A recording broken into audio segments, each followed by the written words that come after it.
Joe Rogan, always dropping those truth bombs. My attitude, though, is Joe, you got to get out in the forefront a little bit. Here's how I see it. Right? Here's the story. Joe Rogan says the culture shifted, and now the left embraces war, censorship, big pharma, and authoritarianism. I'm going to play this clip for you. It's not that long. And my point with this segment, though, is let's talk about it. Let's talk about when you know what's happening, stepping up and getting in front of it. And I think Joe does a really good job. And I think there may be some strategy as to why Joe's a little bit behind culture warriors like us. And I'm not saying that to rag on the guy, because I'm a huge fan and I'm very grateful to Joe's help, not just career-wise, but also when I was very sick.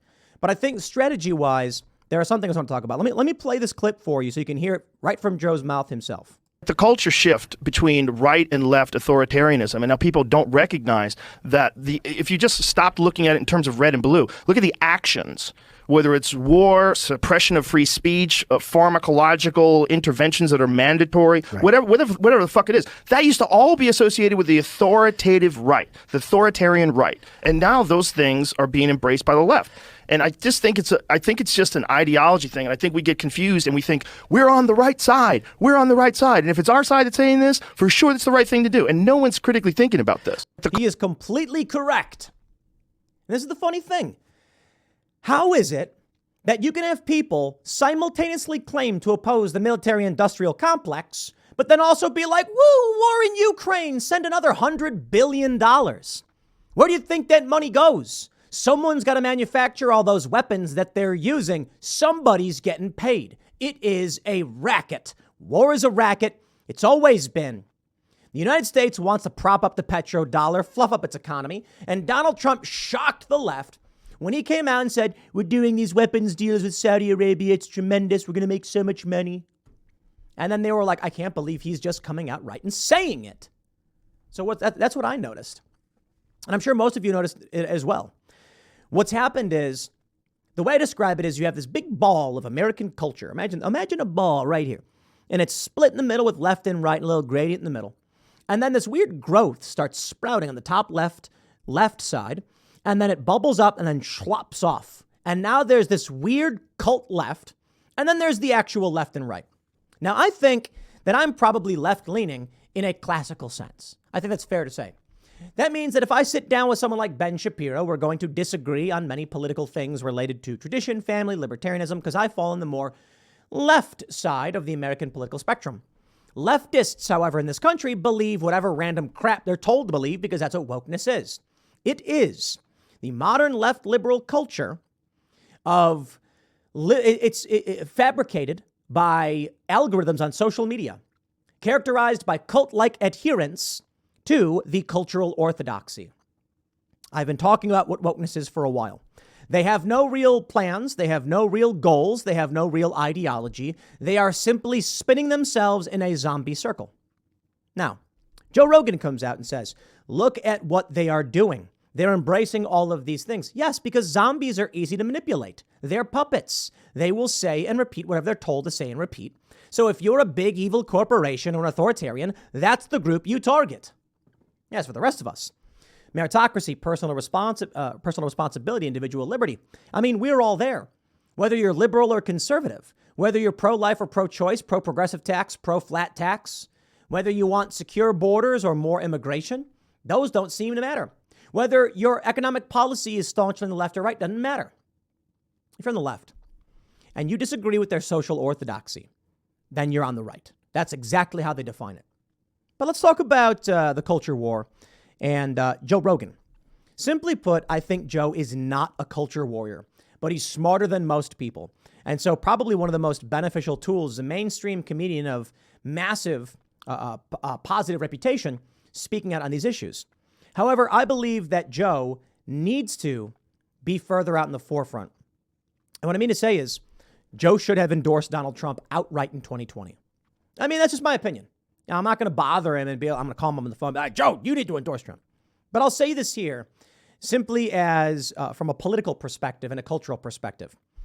From a personal perspective, let's do this. I know Joe Rogan. Personally, Joe, do whatever you want. I'm not here to tell you how to live your life. Culturally and politically, If we were to remove Joe Rogan as a person and just say powerful, influential, cultural personality A, whether it's Joe or anyone else, they know they have an impact culturally. They know their opinions generate news stories, and they're paying attention to what's going on, and they are worried about it. I believe that individual, whether it's Joe or anybody else, should be coming out and saying outright, vote for Donald Trump.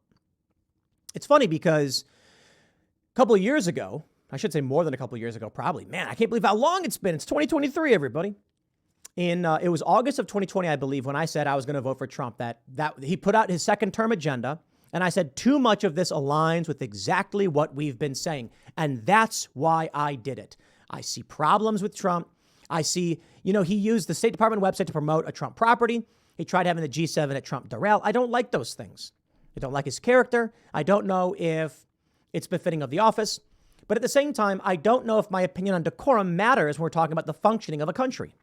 So what I decided was, despite the things I didn't like culturally or socially, the things he's talking about doing align too much with what I want to happen. Therefore, I would be insane not to effectively endorse Donald Trump.